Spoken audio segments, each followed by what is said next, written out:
આગળ વધીએ આપણે તો હવે પછીનો ટોપિક જે છે એ છે વ્યસ્ત વિધેય. તો સૌથી પહેલી વસ્તુ, કોઈ પણ વિધેય માટે વ્યસ્ત વિધેય ક્યારે મળશે? તો જો વિધેય f એકક અને વ્યાપ્ત હોય,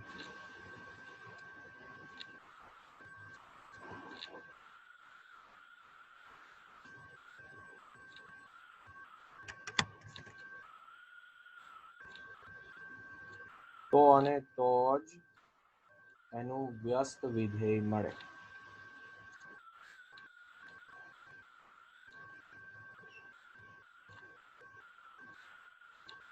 એકક અને વ્યાપ્ત વાળા જે સ્ટેપ હતા બધા એઝ ઇટ ઇઝ જ, છેલ્લે વધારાના ખાલી 2 સ્ટેપ આવે છે.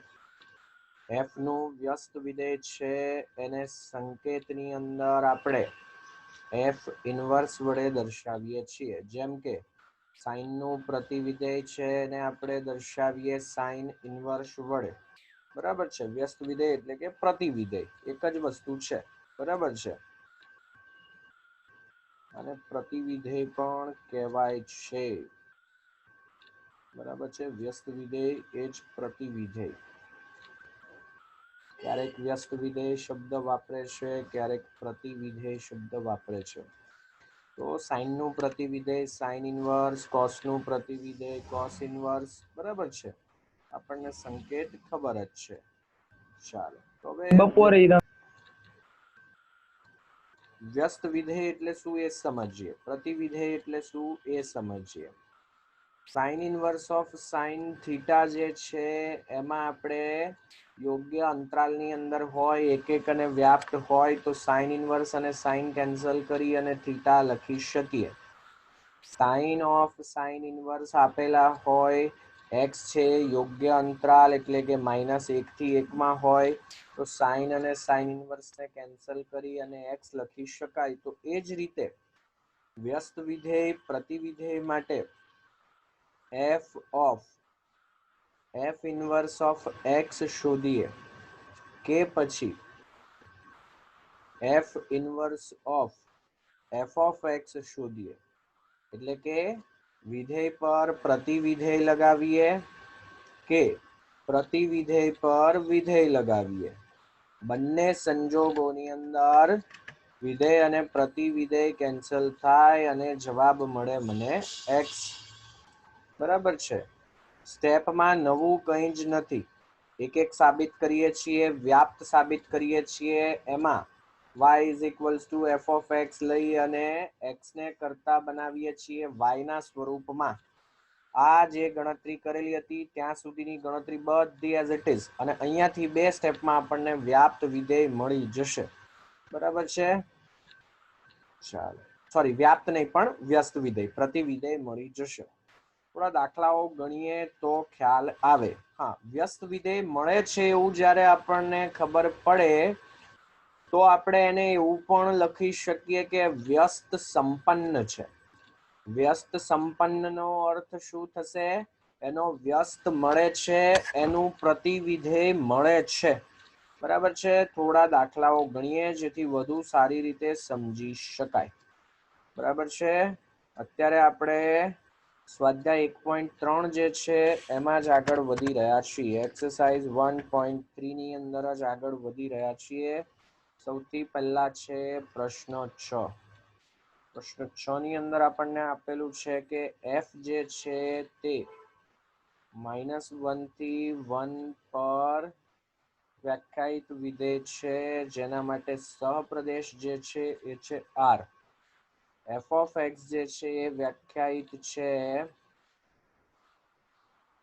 x છેદમાં x પ્લસ 2 દ્વારા. હવે આપણે બતાવવાનું છે કે વિધેય જે છે એકક છે. સાથે સાથે આપણે બતાવવાનું છે કે આ વિધેયનો પહેલા તો વિસ્તાર શોધો. બરાબર છે. અને એનું પ્રતિવિધેય પણ શોધો. બરાબર છે. તો એકક અને વ્યાપ્ત છે કે નહીં એ જોઈએ, અને પછી પ્રતિવિધેય મળી શકે એમ હોય તો પ્રતિવિધેય શોધીએ, વ્યસ્ત વિધેય શોધીએ. બરાબર છે.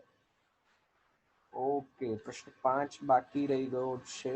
ચાલો કઈ છઠ્ઠો શરૂ કર્યો છે તો ત્યાંથી જ શરૂ કરીએ. આમ તો પાંચમો શરૂ કરતે તો વધારે ખ્યાલ આવતે, કઈ વાંધો નહીં, ચાલો. હાલ શરૂ કર્યું છે તો આ પૂરું કરીએ એક એક માટે.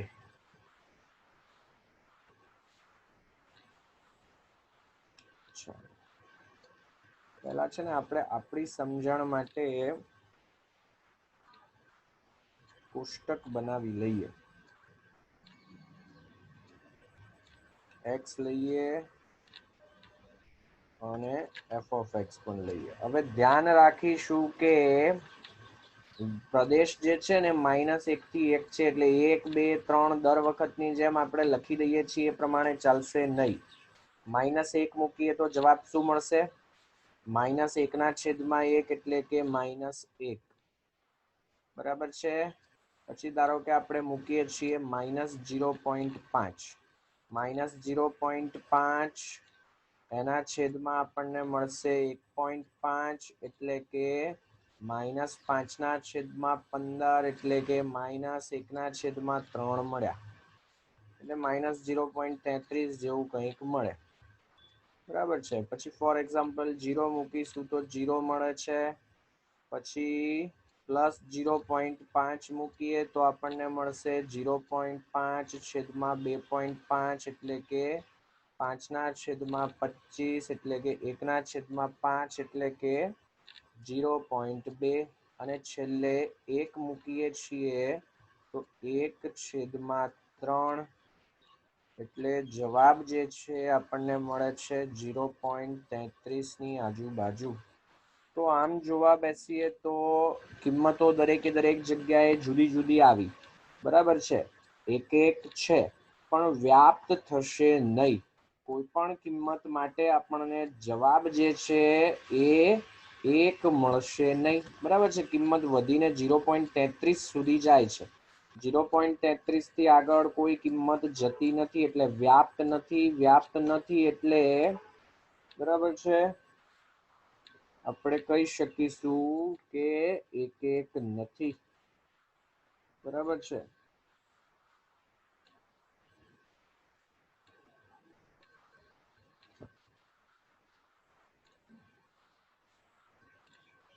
ઓકે, આપણી ભૂલ છે પ્રશ્નને સમજવામાં.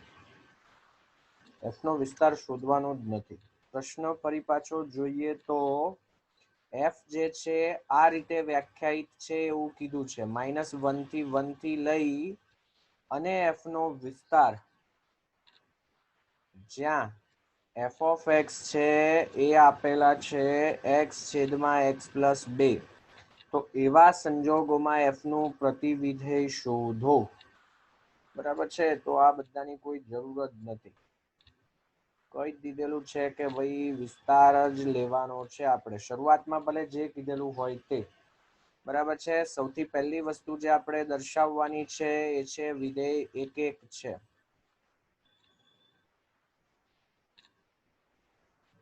બરાબર છે. તો આપણે લઈ શકીએ કે f of x1 અને f of x2 જે છે સરખા. તો આ સંજોગોમાં આપણે બતાવવાના છે કે x1 અને x2 પણ સરખા જ છે.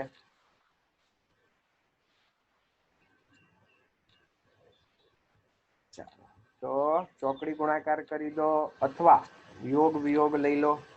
બરાબર છે. યોગ વિયોગમાં આપણું કામ સહેલાઈથી થશે. યોગ વિયોગ લઈએ. અંશમાં સરવાળો x1 + x1 એટલે કે 2x1 + 2 છેદમાં તફાવત x1 કેન્સલ એટલે બાકી રહેશે આમાંથી આ બાદ કરીએ છીએ એટલે -2. અંશની જો વાત કરીએ તો બંનેનો સરવાળો એટલે કે 2x2 + 2 છેદમાં આપણે અંશમાંથી છેદ બાદ કરીએ. x2 કેન્સલ, આ બાદ થાય છે એટલે બાકી રહેશે -2. -2 કેન્સલ. 2x1 + 2 = 2x2 + 2. બે અને બે કેન્સલ એટલે મળે 2x1 ઇક્વલ્સ ટુ 2x2 બંને બાજુથી બે કેન્સલ એટલે મળે x1 is equals to x2 તો એક એક વિધેયની વ્યાખ્યા મુજબ આપણે કહી શકીએ કે જ્યારે જ્યારે f of x1 અને f of x2 સરખા હોય ત્યારે આપણને x1 અને x2 સરખા જ મળે છે અને એટલે જ વ્યાખ્યા મુજબ f of x જે છે એક એક વિધેય છે.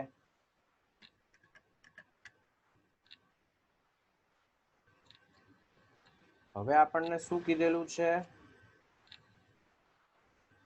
કે f હું હાલ વ્યાખ્યાયિત કરું છું -1 થી 1 પ્રદેશથી f નો વિસ્તાર છે એ જ મેં સહપ્રદેશ લઈ લીધો એટલે વ્યાપ્ત મારે સાબિત કરવું પડશે નહીં. વ્યાપ્ત છે જ એવું મને અહીંયાથી જ મળી ગયું. બરાબર છે. સાથે સાથે f of x જે છે એ આપણને આપેલા છે કે x છેદમાં x પ્લસ 2 જેટલા છે. હવે y બરાબર sin x બરાબર છે.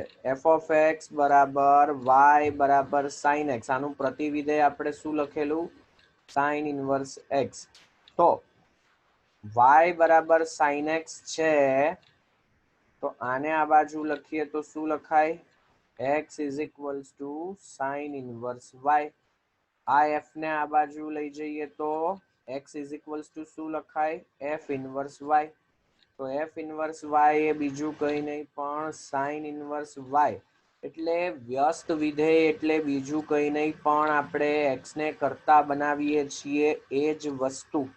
બરાબર છે. તો એ જ વસ્તુ આપણે અહીંયા કરીએ. બરાબર છે. ચાલો તો આપણે અહીંયા એક લાઈન લખી જ દઈએ કે અહીં સહપ્રદેશ જે છે એ કેટલો f ના વિસ્તાર જેટલો જ બરાબર છે એવું આપી દીધેલું છે એટલે વિસ્તાર શોધવાનો થતો જ નથી. સહપ્રદેશ અને વિસ્તાર સરખા એટલે f જે છે એ વ્યાપ્ત છે એવું પણ કહેવાય અને એટલે જ f એક અને વ્યાપ્ત હોવાથી વ્યસ્ત સંપન્ન થશે એટલે કે વ્યસ્ત વિધેયનું અસ્તિત્વ છે એવું કહી શકાય.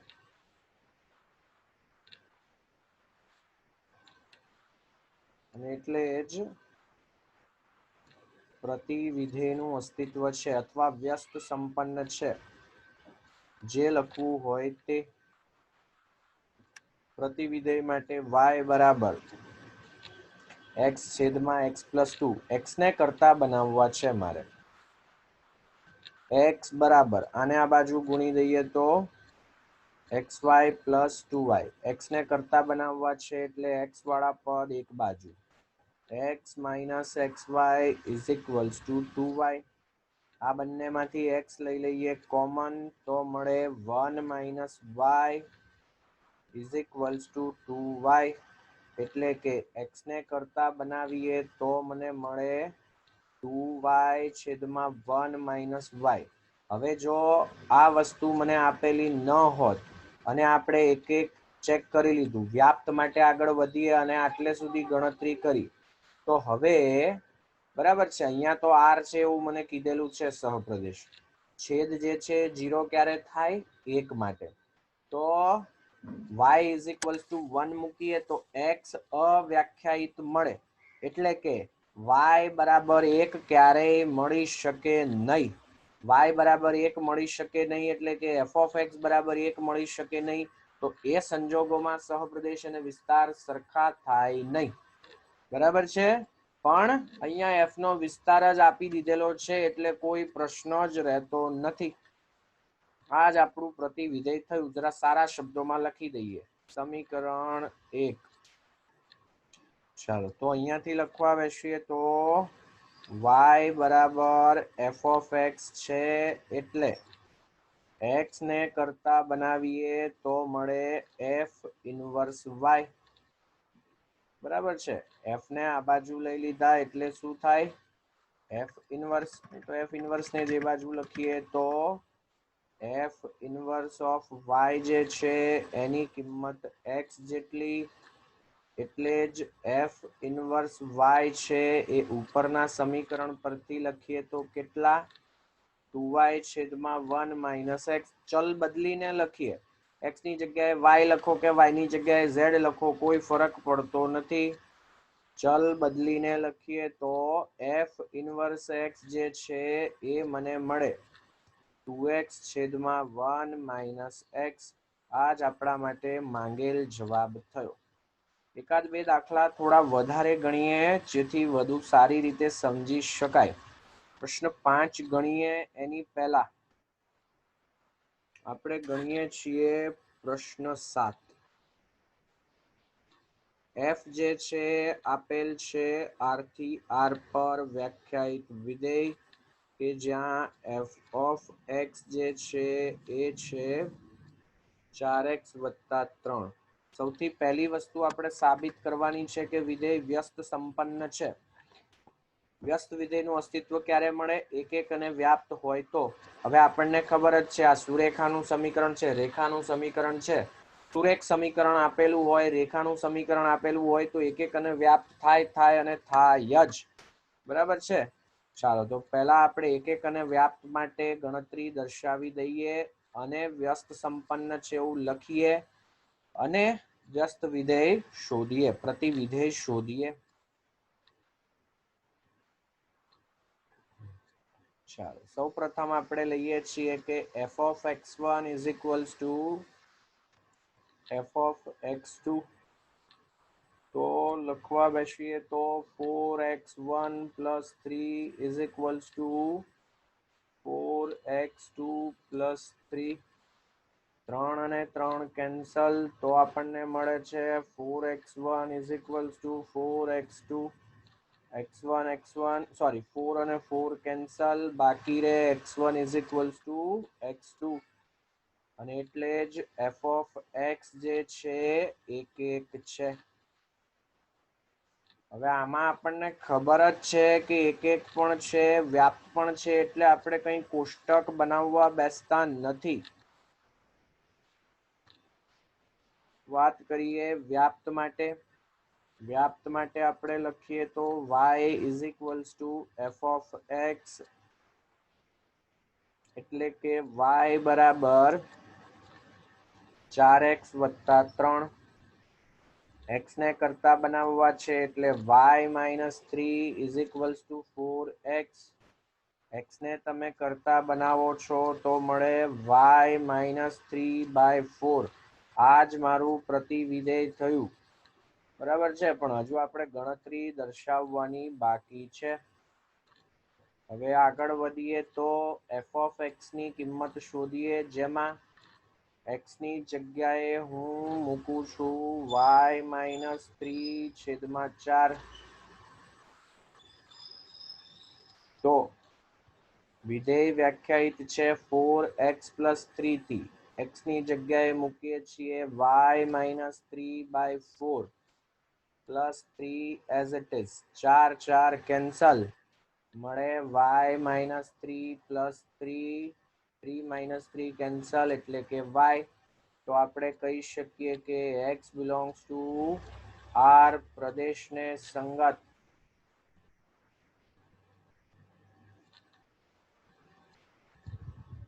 y belongs to R સહપ્રદેશ એવો મળે જ.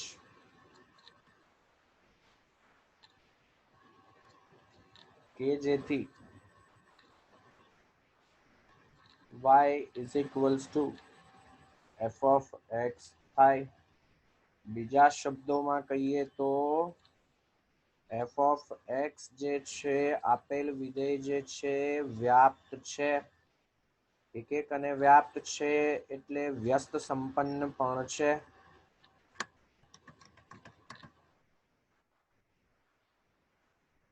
f of x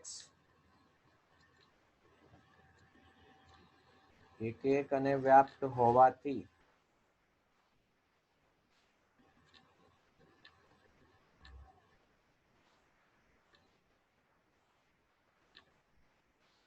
વ્યસ્ત સંપન્ન છે. વ્યસ્ત સંપન્ન છે એટલે એનો અર્થ શું થયો? પ્રતિવિધેય મળી શકે, પ્રતિવિધેયનું અસ્તિત્વ છે.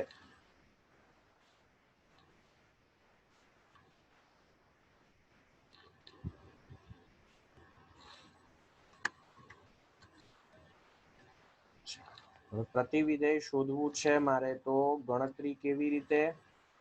y બરાબર f ઓફ x, f ને આ બાજુ લઈ લઈએ તો એ થઈ જાય f inverse. f inverse of y is equals to x. x ની કિંમત સમીકરણ 1 માંથી મૂકીએ તો f ઇન્વર્સ y જે છે એ મળે છે આપણને y માઇનસ 3/4. ચલ બદલીને લખીએ, x ના સ્વરૂપમાં લખો કે y ના સ્વરૂપમાં લખો, કોઈ ફરક નહીં પડે. ચલ બદલીને લખીએ. આગળના દાખલામાં બી આ એક લાઈન જરા ઉમેરી દેજો, જગ્યા નથી એટલે હું નથી લખી શક્યો. તો અહીંયા મળે છે આપણને f ઇન્વર્સ ઓફ x જે છે એ થશે x માઇનસ 3/4. જો હવે x છે, આપણે આ વસ્તુ શોધવા બેસીએ f of f inverse of x, તો જવાબ આપણને હંમેશા x જ મળશે. ચેક કરી લઈએ. f ઇન્વર્સ x જે છે એ છે x માઇનસ 3/4. આ કિંમત હવે અહીંયા x ની જગ્યાએ મૂકીએ, આની પર વિધેય f લગાવીએ છીએ તો 4 into x minus 3/4 plus 3 as it is. 4 cancel, minus 3 plus 3 cancel, x જ મળ્યા. એ જ પ્રમાણે તમે f inverse of f of x જો શોધવા બેસો, બરાબર છે, તો આ બી x જ મળશે. ચેક કરી લઈએ. ચાલો, f inverse of 4x plus 3 મારે શોધવા છે. તો અહીંયા જ્યાં x છે ત્યાં 4x plus 3 મૂકી દઈએ. તો 4x plus 3 માંથી પહેલા 3 બાદ કરવા પડે અને પછી 4 વડે ભાગવા પડે.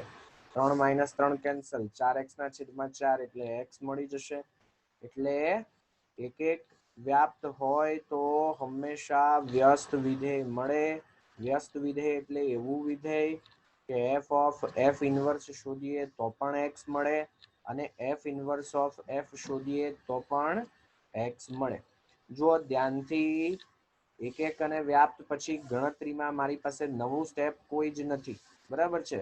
આ જે કંઈ પણ આપણે આગળ ગણતરી કરેલી હતી ને એની એ જ છે, બરાબર છે. બાકી કશું નવું કરતો નથી હું, બરાબર છે. એટલે એક એક અને વ્યાપ્ત માટે કંઈ નવું કરવાનું આવતું નથી. ચાલો વધુ એક પ્રશ્ન જોઈએ.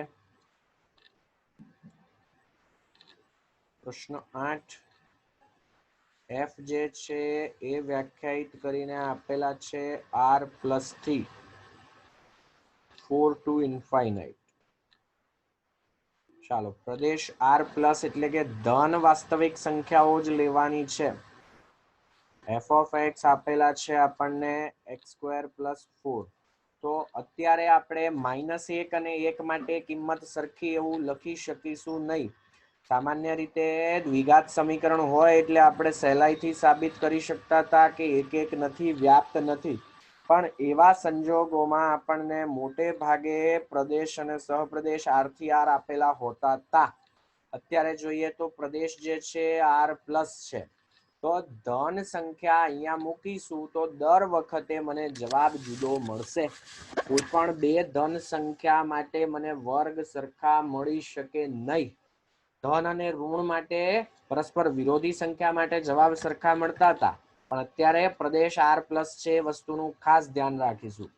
સહપ્રદેશ પણ મને સંવૃત અંતરાલમાં 4 થી ઇન્ફાઇનાઇટ આપેલા છે, એટલે આપણે વ્યાપ્ત પણ છે એવું દર્શાવી શકીશું, બરાબર છે. ચાલો સૌથી પહેલી ગણતરી કરીએ આપણે એક એક માટે.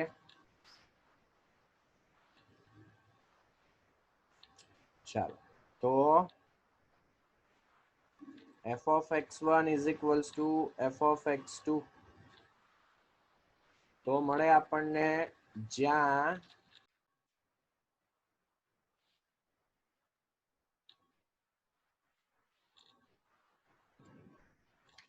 कोई कनेक्टिविटी इश्यू आवेलो बराबर छे। हाँ तो આપણે વાત કરતા હતા પ્રશ્ન 8 ની r પ્લસ થી સહપ્રદેશ છે 4 થી ઇન્ફાઇનાઇટ 4 નો સમાવેશ કરેલો છે। એક એક માટે લખીએ તો શરૂઆતમાં આપણે લખ્યા કે f of x1 અને f of x2 જે છે સરખા જ્યાં x1 અને x2 જે છે એ પ્રદેશમાંથી હશે એટલે કે x1 અને x2 r પ્લસ માંથી હશે।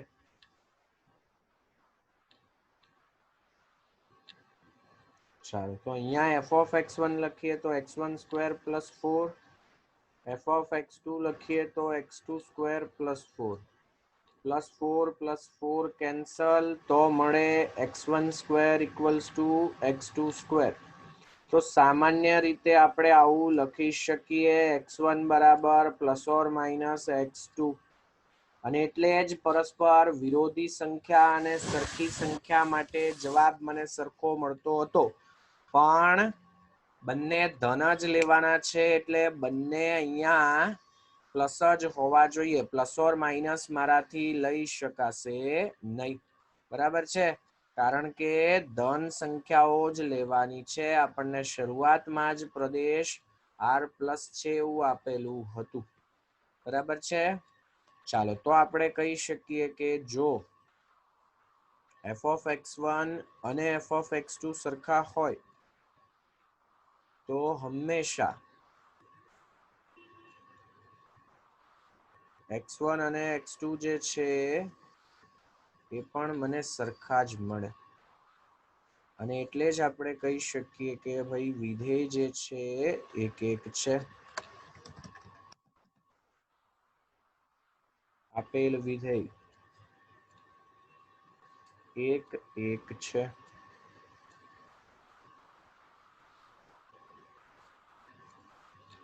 બરાબર છે। ચાલો હવે વાત કરીએ આપણે વ્યાપ્તની।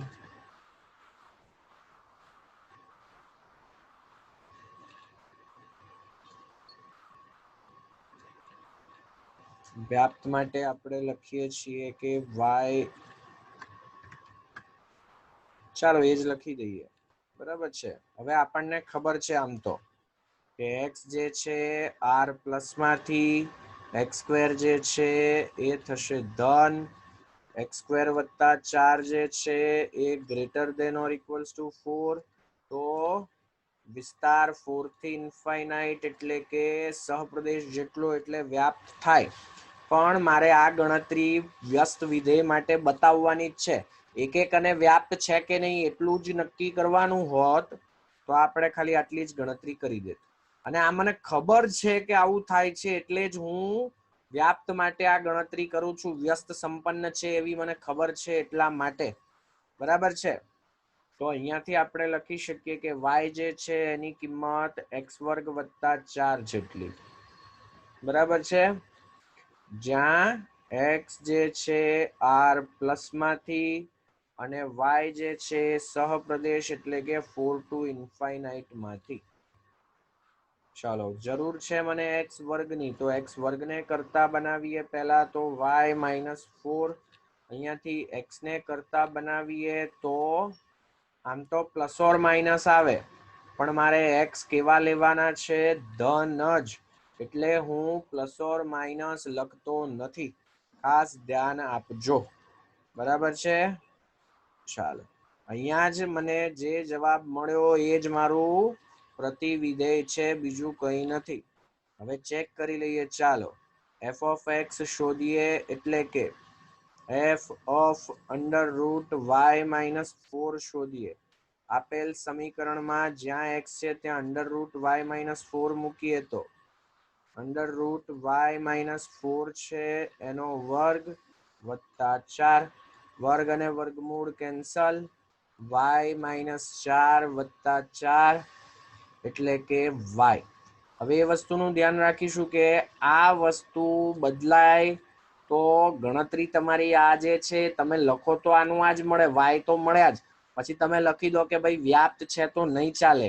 અહીંયા જો મને r આપેલું હોત તો હું આ કઈ ગણતરી કરત નહીં, સહપ્રદેશ અને વિસ્તાર જુદા જુદા એમ લખી અને પૂરું કરી દેત પણ અહીંયા 4 to ઇન્ફાઇનાઇટ આપેલા છે અને એટલે જ આપણે આ ગણતરી કરી. પછી તમે દર વખતે આવું કરી અને એમ ઉભા રહો કે સાહેબ વાય તો આવ્યા એટલે વાય તો વ્યાપ્ત નહીં હોય તોય આવશે જ. એટલા માટે જ મેં શરૂઆતમાં જ કીધેલું હતું કે તમને રકમ જોઈને જ એક એક અને વ્યાપ્ત નક્કી કરતા આવડવું જોઈએ. એના આધારે જ તમને ખબર પડે કે ભાઈ કેટલી ગણતરી દર્શાવવાની છે. બરાબર છે. તો આપણે કહી શકીએ કે y belongs to 4 to infinite સહપ્રદેશ ને સંગત x belongs to r plus પ્રદેશ મળે જ કે જેથી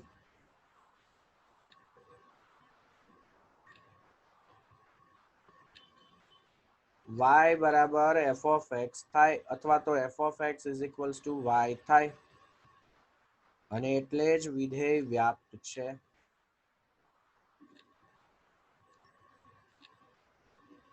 વિધેય એક એક અને વ્યાપ્ત છે એટલે વ્યસ્ત સંપન્ન પણ છે. એટલે કે પ્રતિ વિધેયનું અસ્તિત્વ છે. વિધેય એક એક અને વ્યાપ્ત હોવાથી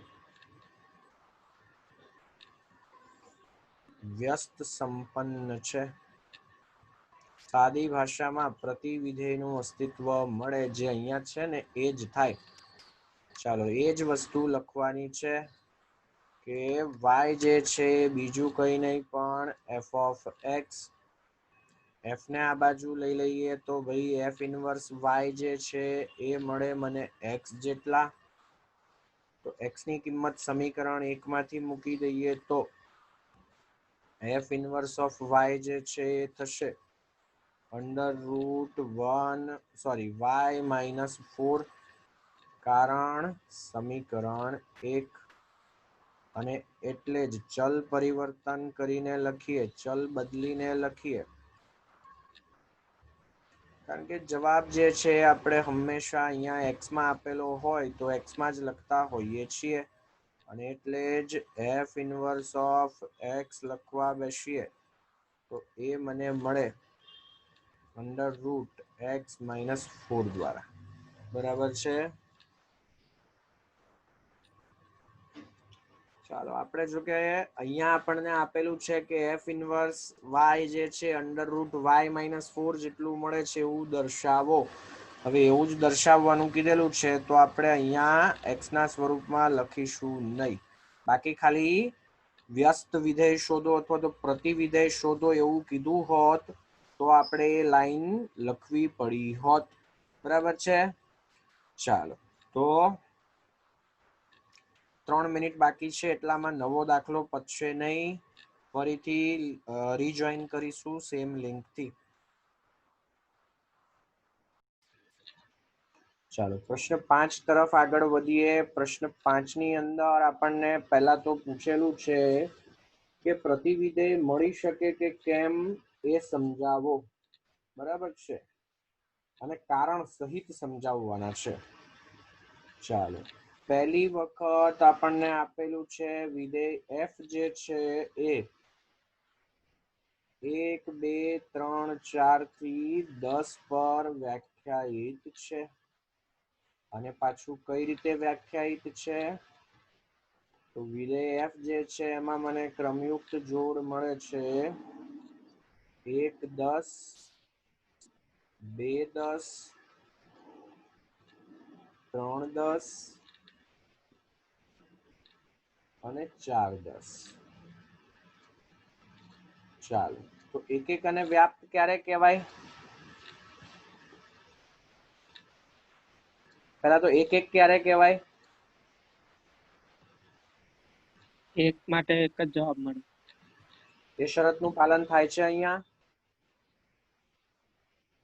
ના ના, બધા માટે જવાબ સરખો. બીજા શબ્દોમાં કહીએ તો વિધેય એક એક નથી. હવે એક એક જ નથી તો વ્યાપ્ત છે કે નહીં એની કોઈ ચર્ચા જ કરવાની થતી નથી. અહીંયા કહી શકીએ આપણે કે f(1) બરાબર 10 અને f(2) જે છે એ પણ 10 જેટલા જ મળ્યા. તો બે જુદી જુદી કિંમત માટે જવાબ સરખો અને એટલે જ વિધેય એક એક નથી. વિધેય f એક એક નથી. પછી વ્યાપ્ત મારે જોવાનું રહેતું જ નથી. બરાબર છે. વ્યાપ્ત છે સહપ્રદેશ 10 જેટલો, વિસ્તાર શોધીએ તો 10 જેટલો, તો વ્યાપ્ત થશે પણ એ બતાવવાની જરૂર નથી. આપણે અહીંયાથી જ લખી શકીએ કે વ્યસ્ત સંપન્ન નથી. બરાબર છે. એક એક ન હોય તો એના પ્રતિવિધેયનું પણ અસ્તિત્વ ન જ હોય.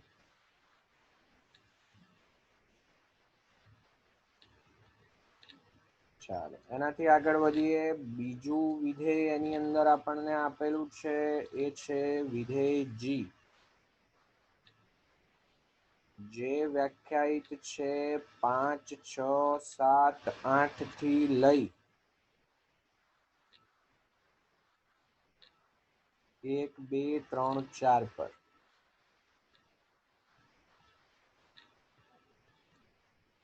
વિધેય જી જે છે એ કેવી રીતે વ્યાખ્યાયિત છે તો 5, 4,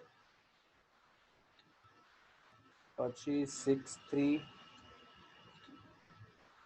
7, 4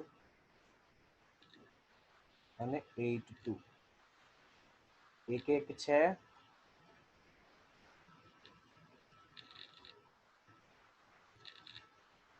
ના નથી. અહીંયાથી ખ્યાલ આવે જોઈએ તો. બરાબર છે કે 5 માટે પણ જવાબ 4 અને 7 માટે પણ જવાબ 4, એટલે વિધેય એક એક નથી. તો આપણે કહી શકીએ કે અહીં g(5) જે છે 4 જેટલા અને g(7) જે છે એ પણ 4 જેટલા. તો આપણે કહી શકીએ કે વિધેય ન તો એક એક છે, બરાબર છે, વ્યાપ્ત છે કે નહીં એ ચર્ચાની અહીંયા જરૂર નથી. બરાબર છે. કારણ કે આપણે તો પ્રતિવિધેય મળે કે નહીં એટલું જ નક્કી કરવાનું છે. વ્યસ્ત સંપન્ન નથી, પ્રતિવિધેયનું અસ્તિત્વ નથી. બરાબર છે. ચાલો એનાથી આગળ વધીએ તો પ્રશ્ન 3 જે છે એની અંદર આપણને આપેલું છે કે વિધેય જે છે h એ વ્યાખ્યાયિત છે 2, 3, 4, 5 પર અને સહપ્રદેશ જે છે આપેલા છે 7, 9, 11, 13. તો હા, બીજી વસ્તુ, આ વ્યાપ્ત છે ધારો કે પૂછેલું હોય તો? ના, શા એક માટે? બાકી રહી જાય. એક બાકી રહી જાય છે. સરસ. સહપ્રદેશની અંદર એક છે પણ અહીંયા જોઈએ તો એક જવાબ મને ક્યારેય મળતો નથી, તો વ્યાપ્ત થશે નહીં. ચાલો h જે છે આપણને વ્યાખ્યાયિત કરીને આપેલું છે 2 માટે જવાબ મળે છે 7 જેટલો, 3 માટે જવાબ જે છે મને મળે છે 9 જેટલો, 4 માટે જવાબ જે છે એ મળે છે 11 જેટલો, 5 માટે જવાબ મળે છે 13 જેટલો. બરાબર છે. તો આમ તો ખ્યાલ આવે જ છે, તેમ છતાં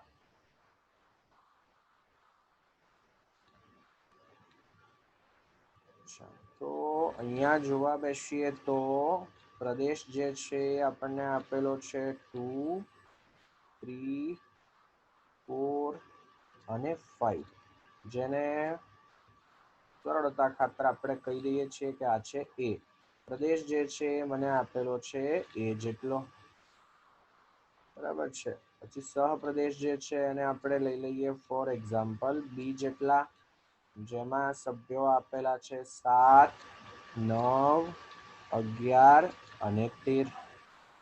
ચાલો હવે વાત કરીએ તો જો 2 લઈએ છીએ તો જવાબ જે છે એ મને મળે છે 7 જેટલો, 3 મૂકું તો જવાબ જે છે મને મળે છે 9 જેટલો, 4 મૂકું તો જવાબ મને મળે છે 11 જેટલો અને 5 મૂકું તો જવાબ મળે છે મને 13 જેટલો. દરેક સભ્ય જોઈએ તો જુદા સભ્ય સાથે જોડાયેલો છે, એક જ સભ્ય સાથે જોડાયેલો છે, એક છે. અને આ બાજુ દરેક સભ્ય જોડાયેલો છે એટલે સહપ્રદેશ અને વિસ્તાર સરખો, અને એટલે જ એક અને વ્યાપ્ત બંને છે. બરાબર છે. અહીંયાથી આપણે સરળતાથી કહી શકીએ કે વિધેય એક પણ છે અને વ્યાપ્ત પણ છે. હવે અહીંયા કોઈ વિધેય વ્યાખ્યાયિત કરીને નથી આપેલું મને. f of x બરાબર કે આપણે એક અને વ્યાપ્ત માટે અગાઉ જેમ જોતા હતા એમ સાબિતી જોઈએ. વિધેય તો છે જ નહીં. મારી પાસે ખાલી અને ખાલી 2 મૂકું તો 7 આવે, 3 મૂકું તો 9 આવે, આવું જ છે, બીજું કંઈ જ નથી.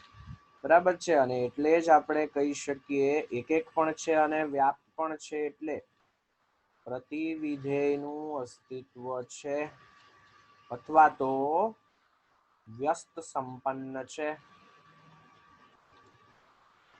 અને આ રીતે પણ લખી શકાય કે વ્યસ્ત સંપન્ન છે.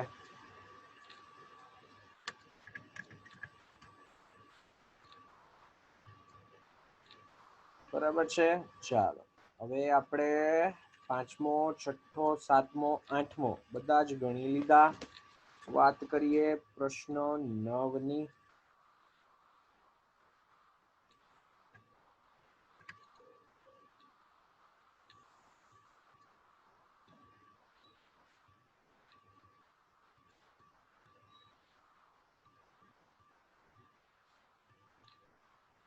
પ્રશ્ન 9 ની અંદર આપણને આપેલું છે કે વિધેય f જે છે એ r પ્લસ થી વ્યાખ્યાયિત, સાથે સાથે આપણને આપેલું છે કે સહપ્રદેશ જે છે -5 થી ઇન્ફાઇનાઇટ, f of x જે છે એ આપણને મળે છે 9x² + 6x - 5 વડે. હવે અહીંયા જોઈએ ને તો r પ્લસ આવી ગયા એટલે આપણે બે જુદી જુદી કિંમતો અહીંયા જે અગાઉ લેતા હતા એ પ્રમાણે લઈ શકીશું નહીં. અને આમાં તો આપી પણ દીધેલું છે કે f જે છે વ્યસ્ત સંપન્ન છે, તો પછી એક અને વ્યાપ્ત સરળતાથી સાબિત કરી દઈએ. ચાલો હવે એક અને વ્યાપ્ત માટે દ્વિઘાત સમીકરણ છે, તો વિસ્તાર આપણે જે રીતે શોધતા હતા ને એ જ રીતે આગળ વધીશું. આને પહેલા સાદું રૂપ આપીને ફેરવી દઈએ, સરળ સ્વરૂપમાં ફેરવી દઈએ. વિસ્તાર આના માટે કેવી રીતે શોધતા હતા?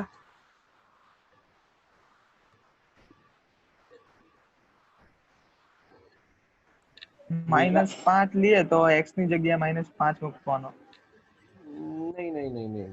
દ્વિઘાત સમીકરણ માટે x કોમન લઈને ગણતરી કરતા હતા એ બરાબર છે. એક નથી એવું દર્શાવતા હતા એ બરાબર છે. x કોમન લઈ લો અને અહીંયા તમે લખો કે 9x + 6 - 5, એ બધી વસ્તુ બરાબર. હું પૂછું છું કે આ મને આપેલું નથી કંઈ જ, બરાબર છે. અને મને એમ પૂછેલું છે, મને આવું કંઈ ન આપેલું હોય અને મને એમ પૂછેલું હોય કે વ્યાપ્ત છે કે નહીં એ નક્કી કરો, તો આપણે શું કરતા હતા?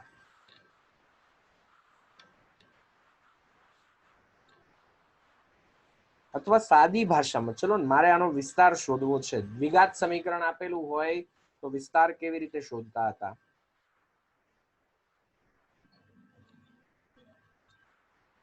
પૂર્ણ વર્ગ પદાવલી બનાવતા હતા, બરાબર છે. અહીંયા બી અંતિમ પદ જો શોધવા બેસીએ તો મધ્યમ પદનો વર્ગ છેદમાં 4 ગુણાકારની અંદર પ્રથમ પદ. મધ્યમ સર આ પદ તો વ્યસ્ત માટે કરતા હતા ને? શેના માટે? હાલો સર, હા બોલો. આ ગણતરી તો આપણે વ્યસ્ત માટે કરતા હતા ને? વ્યસ્ત માટે તો વ્યસ્ત તો આજે જ જોયું આપણે. વ્યાપ્ત માટે આ ગણતરી કરતા હતા. હજી હું વ્યાપ્ત માટે એક પણ નથી કરતો અને વ્યાપ્ત પણ નથી કરતો. હું તો સાદું રૂપ આપું છું. કે જેથી મને આગળ જતા સાદુરૂપ આપવામાં સરળતા પડે. મેં એટલે જ શરૂઆતમાં જ તમને પ્રશ્ન પૂછ્યો કે વ્યાપ્ત માટે આપણે શું કરતા હતા. એક એક માટે મેં પૂછ્યું જ નથી. 36x વર્ગ છેદમાં 36x વર્ગ એટલે આ થશે 1. તો આપણે લખી શકીએ કે f of x જે છે એ થશે 9x નો વર્ગ વત્તા 6x વત્તા 1 માઇનસ 6. બરાબર છે.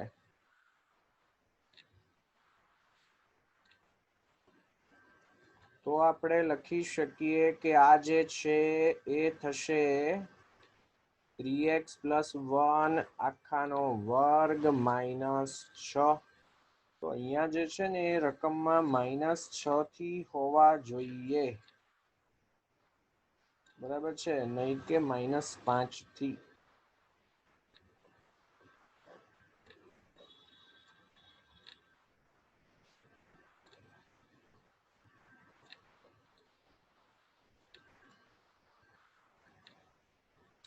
જવાબ જે છે હંમેશા માઇનસ 6 કે એનાથી મોટો જ મળશે. બરાબર છે. સારું, ચલો ને ગણતરી તો શરૂ કરીએ. ચાલો, કારણ કે આમાં ચેક કરવાનું નથી કીધું, સાબિત કરવાનું કીધેલું છે. નહીતર તો આપણે લખી દેતા કે વ્યસ્ત સંપન્ન નથી એવું. બરાબર છે. ચાલો, કઈ નહીં. હવે એક એક અને વ્યાપ્ત માટે ગણતરી હાલ અહીંયા માઇનસ 6 છે એવું માનીને જ આપણે કરીએ. આ ગણતરી મેં એટલા માટે કરી કે જેથી હવે સાદુરૂપ આપણે સહેલાઈથી આપી શકીએ. બરાબર છે.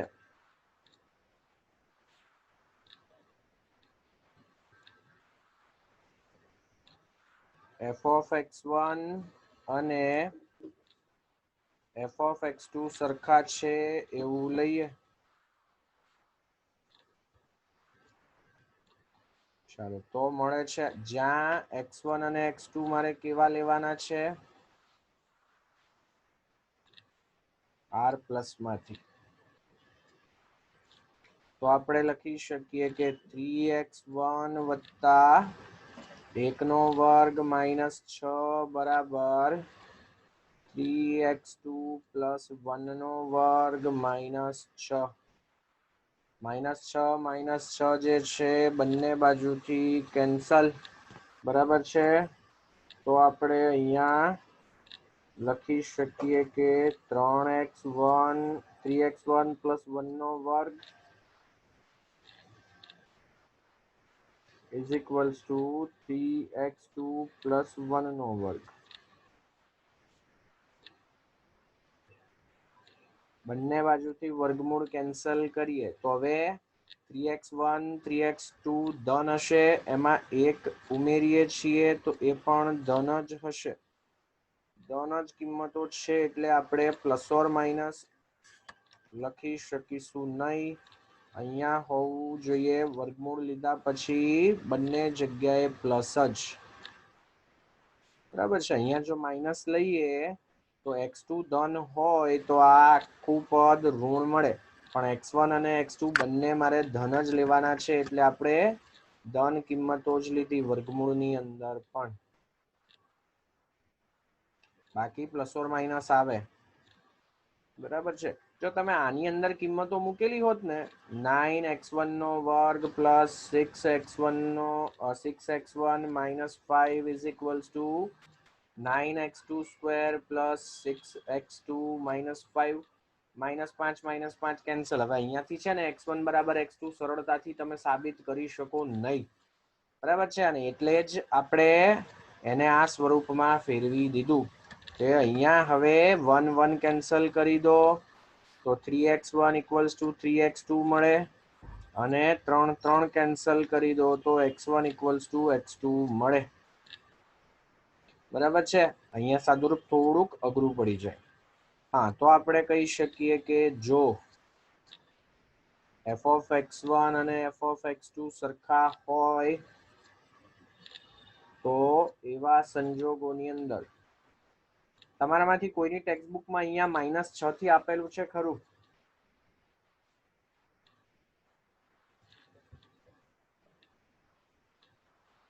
તો પછી કેવું કે હું એક વખત એનસીઆરટી માં ચેક કરી લઉં. સારું ચાલો, f(x1) અને f(x2) સરખા તો આપણે કહી શકીએ કે x1 અને x2 એ સંજોગોમાં મને હંમેશા સરખા જ મળે છે, અને એટલે જ આપણે કહી શકીએ કે વિધેય જે છે એક એક છે.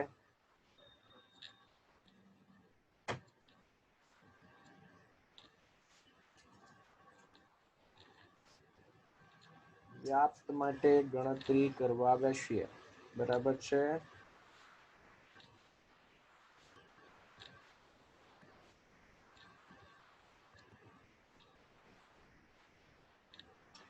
અચ્છા, ઓકે, નહીં બરાબર જ છે. કેમ એ પણ સમજીએ. કારણ કે હાલ આ પદ આપણે ગ્રેટર દેન 0 એવું નહીં લખી શકીએ. બરાબર છે, કારણ કે x જે છે ને r પ્લસ માંથી છે. બરાબર છે. ચાલો, x belongs to r plus છે, એટલે કે x જે છે એ કેવા થશે? Greater than 0.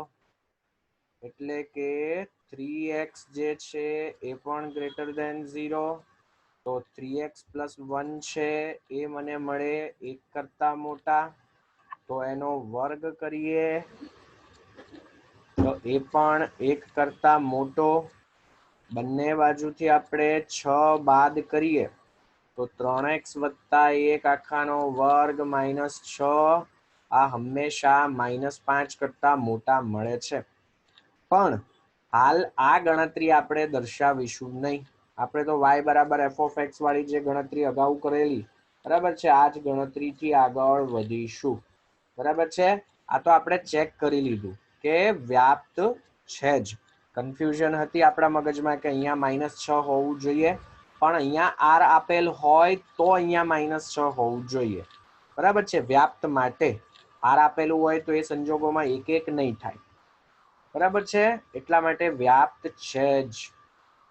એટલે રકમ જે છે એ બરાબર જ છે, પણ આપણે વ્યાપ્ત છે એવી ખાતરી કરી લીધી, એટલે y f(x) થી જ શરૂ કરીશું. y f(x), જ્યાં આપણે f(x) છે એની કિંમત લઈશું 3x + 1 હોલ સ્ક્વેર -6 જેટલી. તો x ને કરતા બનાવવાની. બરાબર છે. માઇનસ છે આ બાજુ આવશે તો y + 6 = 3x + 1 હોલ સ્ક્વેર. વર્ગમૂળ લઈ લઈએ તો x1 ધન છે એટલે 3x પણ ધન, 3x + 1 છે એ પણ ધન જ થશે. બરાબર છે. કારણ તો કે x જે છે ધન છે, એટલે પ્લસ ઓર માઇનસ નહીં લઈ શકાય. 1 છે અને આ બાજુ લઈ લઈએ તો 3x = √y + 6 - 1. તો x ને કરતા બનાવીએ તો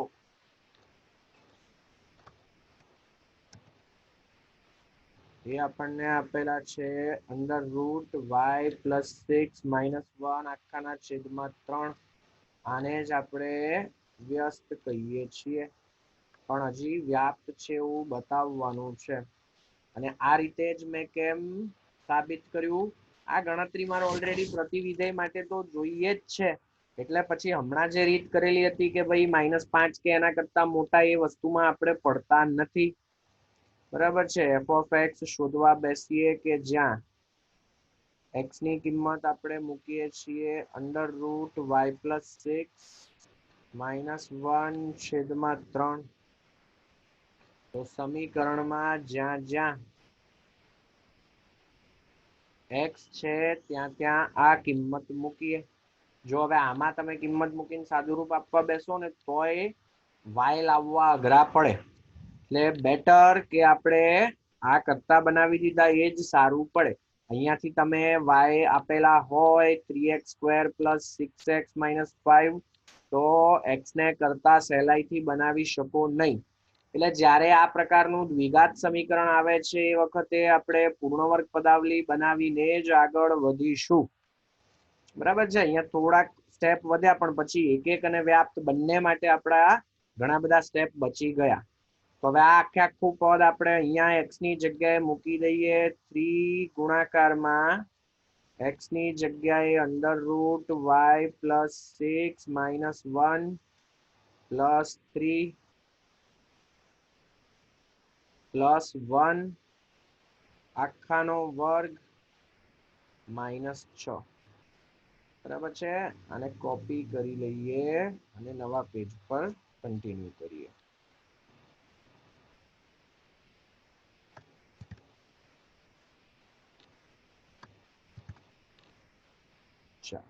તો અહીંયા જે કિંમત છે આ છે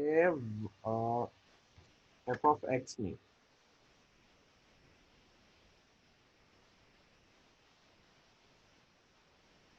તો 3 અને 3 કેન્સલ થઈ જાય એટલે અંદર બાકી રહેશે under route y plus 6 minus 1 બીજા પદમાં છે પ્લસ 1 આખાનો વર્ગ માઇનસ 6 માઇનસ 1 અને પ્લસ 1 પણ કેન્સલ એટલે બાકી રહે અંડર રૂટ y પ્લસ 6 એનો વર્ગ માઇનસ 6 વર્ગ અને વર્ગમૂળ કેન્સલ એટલે બાકી રહેશે y plus 6 minus 6 6 minus 6 cancel એટલે બાકી રહેશે y. તો આપણે કહી શકીએ કે y belongs to -5 to infinite સહપ્રદેશને સંગત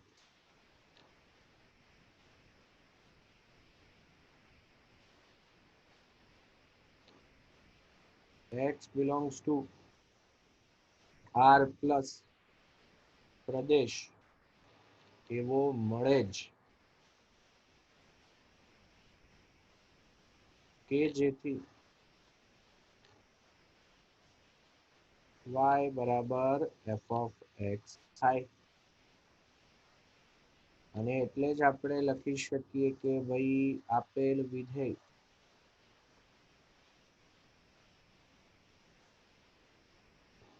વ્યસ્ત સંપન્ન છે. આ પહેલી વસ્તુ જે આપણે સાબિત કરવાની. હવે વ્યસ્ત વિધેય શોધીએ તો શરૂ કરીએ આપણે y બરાબર f of x થી. f ને આ બાજુ લઈ લઈએ તો f ઇનવર્સ ઓફ y જે છે એ આપણને મળે x જેટલા, જ્યાં x જે છે એની કિંમત છે અંડર રૂટ y પ્લસ 6